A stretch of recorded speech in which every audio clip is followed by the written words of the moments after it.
Good afternoon or morning or evening, wherever you might be. Welcome to week 23 of our reading through the Bible. We're covering the week of June 4th through June 10th, at least by my ciphering. And the reading is quite diverse this week. 1 Kings 17 clear through 2 Kings 8. It's not continuous, it's scattered. And 2 Chronicles 18 through 2 Chronicles 21, as well as the writings of Obadiah. And I'll tell you, this week has some of the greatest stories. These are some of the greatest Old Testament stories. At this point, we're at about 860 BC, roughly, and Israel is under Ahab, as we pronounce it. I believe it would actually probably be pronounced Ahab, but Ahab is the king of Israel, which, remember, at this point, the kingdom of Israel is 10 tribes, and the kingdom of Judah is 2 tribes, although most of the Levites have moved to Judah from what we read. And at about this time, because of Ahab's extreme sinfulness, we have read already about some of Ahab's activities. At this time, Elijah is raised up by God to show Israel the error of their ways. Elijah was from Tishbe, which is in Gilead, probably correct pronunciation, and this is, in fact, part of the kingdom of Israel.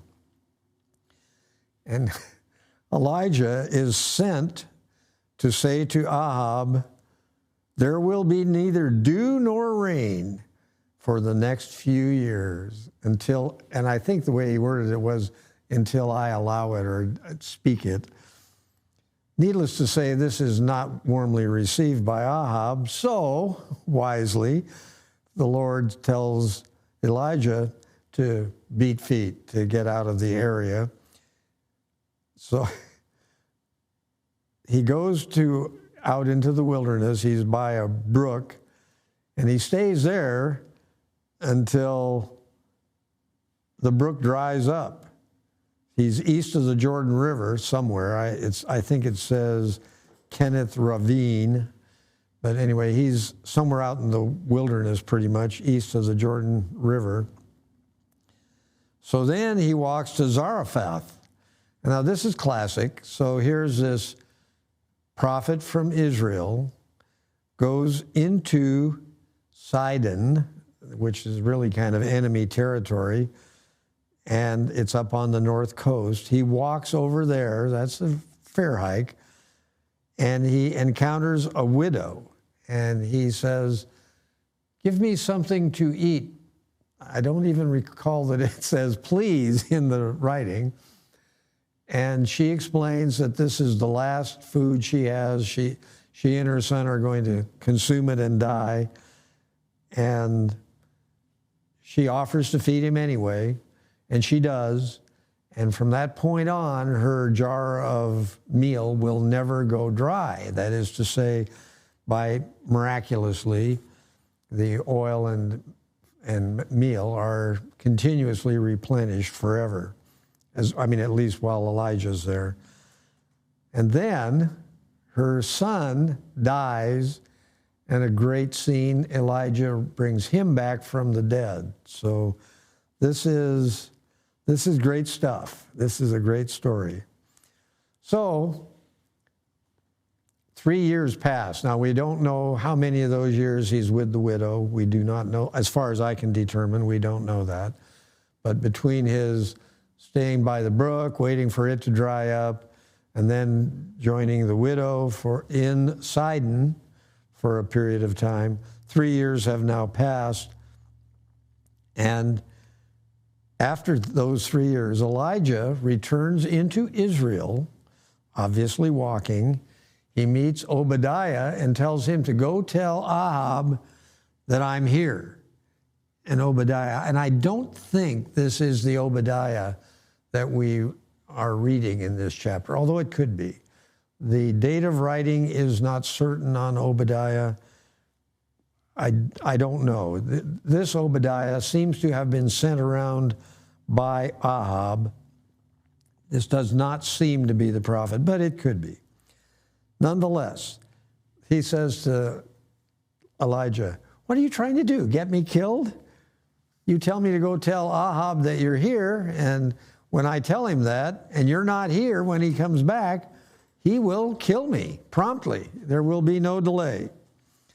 So Elijah says, "I promise I'll be here." And so he sends Obadiah to get Ahab, and they meet. And this is where the setup of one of the greatest stories of the Old Testament occurs. So Elijah says, "Well, okay, we're going to have a little contest. I want your slimy prophets of the false gods to compete with me in a test to see who can prove that their God is real."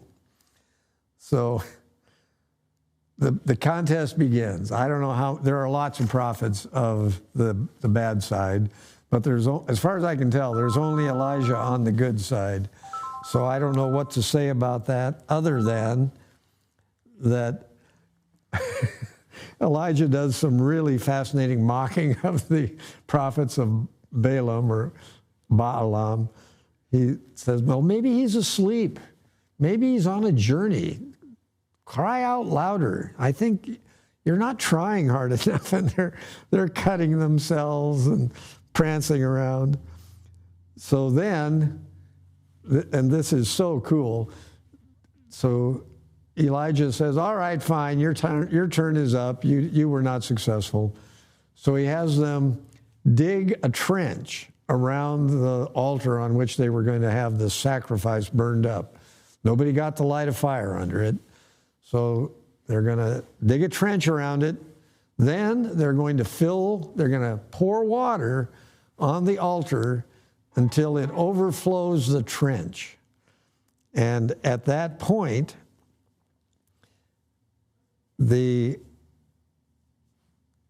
fire from God comes down and consumes all of the sacrifice. It removes all the water, evaporates it away, turns it to steam, I presume, or maybe just miraculously removes it. I don't know. And so the contest is pretty well over and obviously decided in favor of God, not the prophets of Balaam. So at that point, Elijah says, "Slay all the prophets of Balaam." And indeed, they do that. And needless to say, Jezebel, Ahab's wife, is not impressed. She does not like that. So she promises that she is going to see that Elijah is killed. So Elijah is discouraged, of course, by that, since that certainly wasn't what he was hoping for. He was hoping folks would recognize that they should all be bowing down to the Lord, not to the prophets, not to Balaam. So Elijah goes to Horeb, which I believe is Mount Sinai. I'm not entirely clear about this mixed messaging, but I think he goes to Mount Sinai. And at this time, the Hazael is anointed in Damascus. So first he goes to Horeb, and then he comes back. Now he's in Assyria, and he anoints Hazael the king in Damascus. I said Assyria, that's not true. He was anointed as the king of Aram, which is really modern-day Syria. And then he anoints Nimshi, king in Israel, and then he anoints Elijah anoints Elisha, who will be the replacement for him. Now, notice Ahab is actually still the king. So Ahab covets, this is pretty much getting toward the end of Ahab's existence. Ahab covets Naboth's vineyard. This is another huge story. And Jezebel arranges, and Naboth refuses to sell it. He says, this is my family's inheritance. This is our property, and God gave it to our family, and it's going to stay in our family. And so lovely Jezebel says, well, I know what we'll do. And she has him murdered. She has false testimony made against Naboth, and he is slain as a sinner. And then Jezebel says, there you are, Ahab, you can have the vineyard now. So at this point, Jehoshaphat, who's the king of Judah, and Ahab joined forces to fight against Aram. Now remember, they're now fighting against the guy that Elijah anointed as king not too far back. Ahab is killed. Now, he very cleverly says to Jehoshaphat, now you go dressed as a king. And he goes with no markings to show that he's the king, because either he knows or God has indicated to somebody, I don't know, but they are going to try to kill the king of Israel. And in fact, they do by an accidental arrow that enters Ahab's body through a dividing point between the two pieces of armor. So at last, Ahab is over. So Ahaziah, I should say, who was anointed earlier, is anointed king in Israel. Later, the Moabites are destroyed, so things are going better for Israel. And Ahaziah, in another famous story involving, and this is pretty much the last that I can recall, big miracle of Elijah's life. Ahaziah wants to consult Elijah about his illness. He's ill, and he sends 3 groups at different times. He sends 3 groups of 50 soldiers to summon Elijah to come to him. And the first 2 groups perish due to fire from heaven. And the third group, the guy pleads with Elijah, look, I know you can destroy us, but we're just doing what we're told. Try to be gentle with us. So anyway, the long and short of it is Elijah dies and Jehoram becomes king. So we're up to about 853 BC. And this is pretty much the end of Elijah's tenure. And the remarkable thing is that he and Elisha are encountered by chariots of fire with horses, obviously from God. And Elijah is taken up in a whirlwind. And it's really interesting. They think everybody except Elisha seems to believe that Elijah has just wandered off somewhere. They send people all about the countryside looking for him, and needless to say, they don't find him. He's been taken up with God. And remember, he'll be one of the people who will appear to Jesus here on earth. So he and Moses will appear together to Jesus. So this is, here he has left the earth without dying. I believe that's a significant point. In any event, Elisha then receives Elijah's spirit, the Spirit of God, really. And the wife of one of the prophets, I'm believing these are prophets of God, not evil prophets. One of the wives is widowed, and she tells her plight to Elisha, and Elisha says, just go home, borrow all the jars you can borrow from all your neighbors, put them in your house, and then take that one little flask of oil you got and start pouring it into those jars. And of course, all the jars are filled. She runs out of jars finally, and she's able to sell that oil to sustain her family for an indefinite period good quality olive oil is a very valuable commodity. And Elisha's next miracle is Naaman. This is a Syrian. He sends to the king and says, I understand you can heal me of my leprosy. And the king is, what? How could I heal him?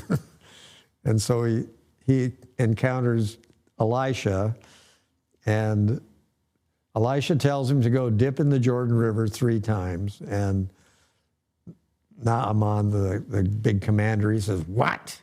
Why would I do that? We've got better rivers than the Jordan at home. I don't need to do that.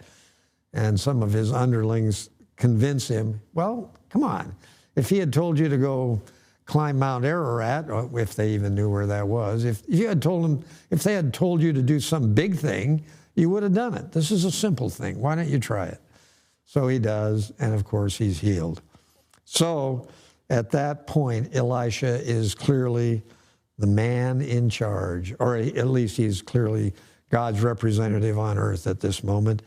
And we are at about 845 BC. So all of these amazing things occurred in certainly less than 20 years, probably 15 to 20 years. So this is a remarkable series of events. And we need to remember that all these things happened in the hope that Israel would come to their senses and turn away from false gods and return to the real God. So with that, we conclude our discussion for the week, and I invite you to join us again, which will put us at week 24. We are slogging ahead toward the midpoint. Have a good evening.